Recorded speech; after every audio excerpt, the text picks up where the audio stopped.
Heyo everybody, Haku here with my Fear the Walking Dead Season 2 Episode 9 Los Muertos review.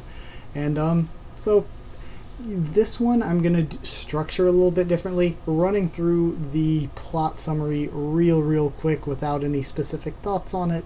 It's just like we cut in between back and forth with Nick waking up and going on a shopping trip with Luciana and finding out a little bit more about La Colonia.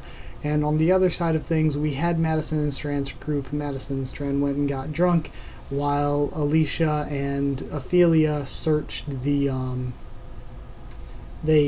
hotel, and they found the hotel, of course, after attempting to go back to the Abigail and finding out that it is gone and leaving a message saying that they went north or whatever, just in case Nick did come by to follow them, or maybe Travis and Chris, who knows, whoever.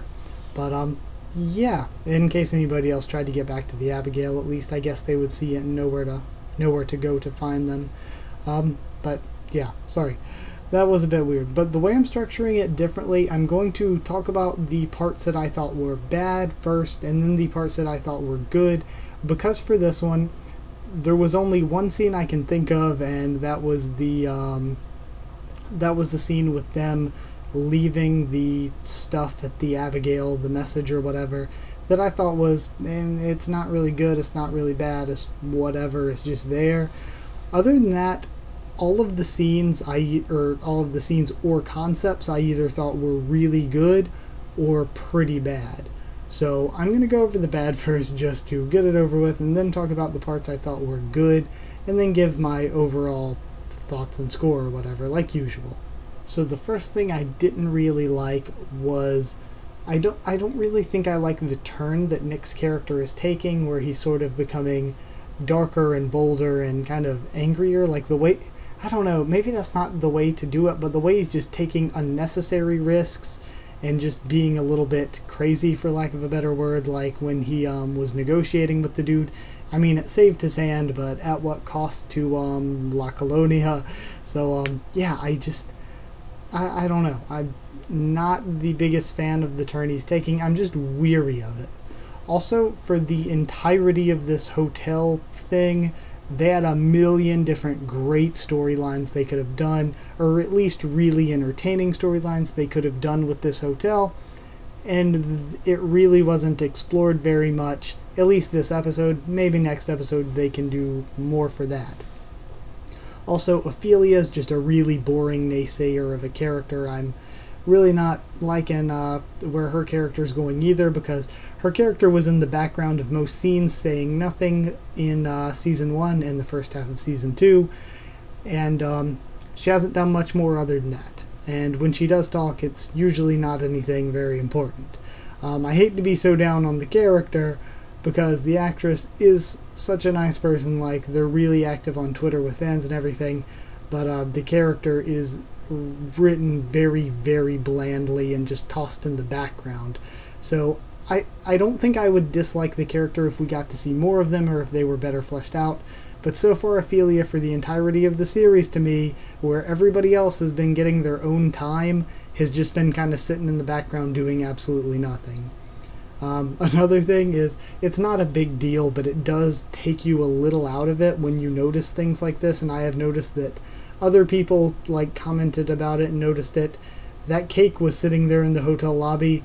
That hotel doesn't have rats or anything, nothing touched that cake, or it didn't rot any or mold any. It's just still chilling there. What kind of cake is this?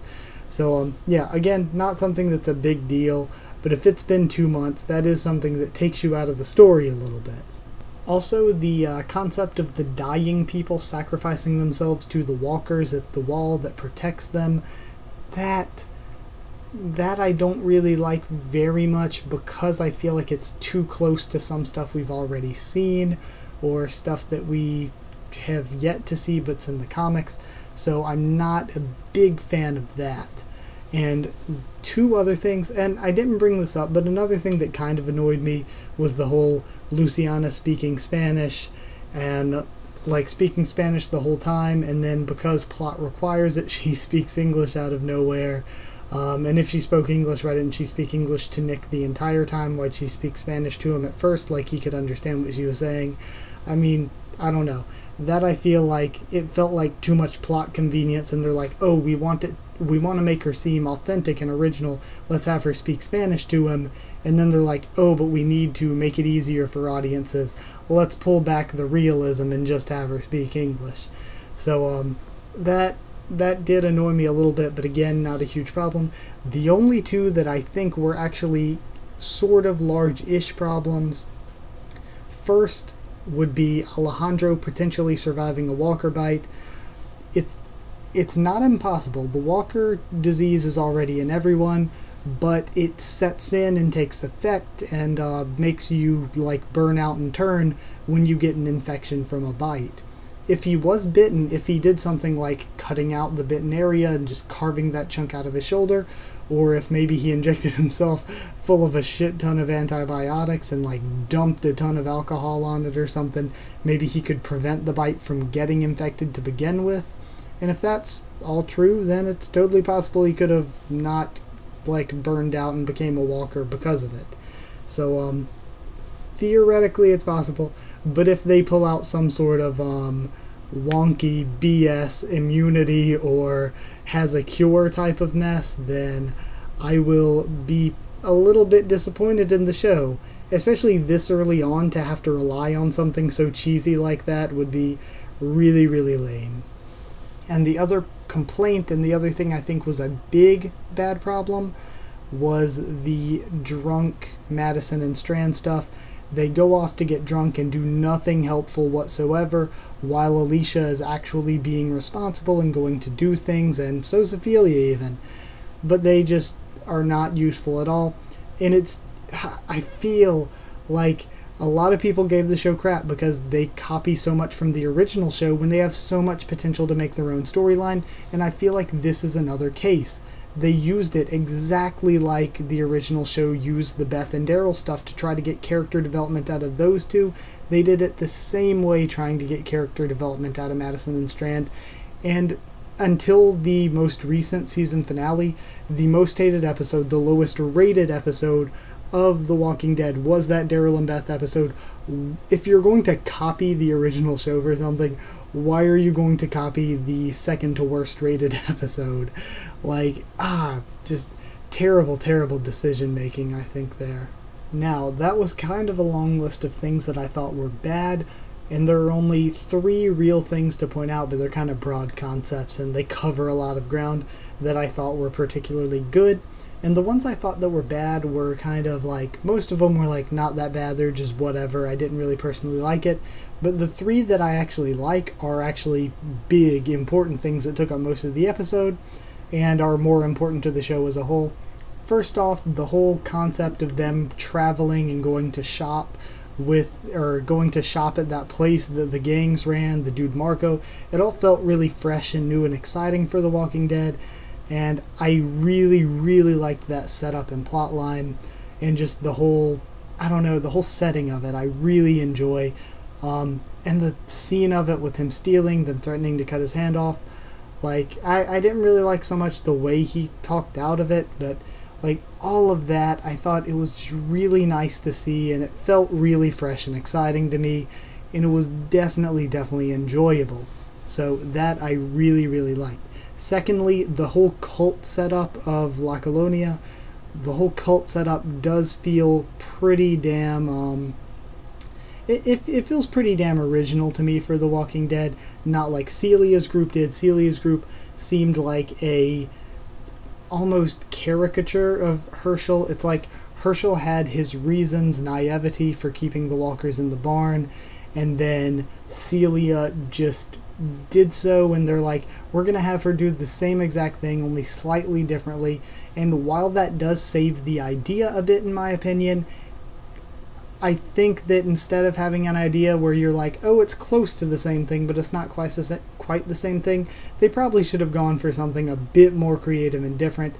And I do think the whole cult setup is creative and different enough that I think it's interesting to watch. Not interesting to me that Nick is sort of falling into them, but interesting to watch, and a different kind of bad guy that I don't think we've quite seen yet if you could call them a bad guy, even a different sort of group setup than what we've really seen. So I do like that part of things, and it makes them feel different from Celia, whereas before everybody was worried, is this just going to be Celia again in the same season, really? So honestly, I don't think that was bad either. And the best thing for me, or maybe not the best thing, but one of the best things was Alicia really stepping up and putting in some work and doing things and actually being responsible when everybody else was being kind of the opposite of responsible. So all of that really great, and future signs of badassery for Alicia as well. So really love that. So like I said, I really enjoyed it personally, and I did have a longer list of things I disliked, but they were just minor things that most of them don't really have any large bearing on the series as a whole, or take a ton away from the enjoyment of the episode, though they do take away a little bit. And the three broad good things that I liked about it were more important to the series as a whole, and I think a lot more important to the enjoyment of the episode, because we spent so much time with that shopping trip and the traveling and the gang stuff, which I thought was just really great. And we spent a lot of the episode too on the setup of La Colonia, which I think is creative. There are some ways in which it isn't, and there are some ways in which it is, and I like the ways in which it is creative a lot. Though I can also say the ways it's uncreative I also dislike a lot. So it's one of those things where there's a lot of good and a lot of bad. Same with the episode, but I thought the enjoyment of it and just overall the good outweighed the bad for this. And I think it was definitely more enjoyable for me than the last episode, at least a full point's worth so. So I'm giving this one 7 shopping trips out of 10. I could have probably thought of something more creative than that, but that's what we got. So, like if you liked the video, comment down there. Tell me what you thought of the episode, what you thought of my thoughts on it. Subscribe for more Fear the Walking Dead TV show and comics, and a ton of other stuff. Follow on Twitter for updates. Yeah. Follow on Twitter for updates on the channel and when I'm posting stuff if you want. And that's it. So thank you for everything. I'll see you all next time.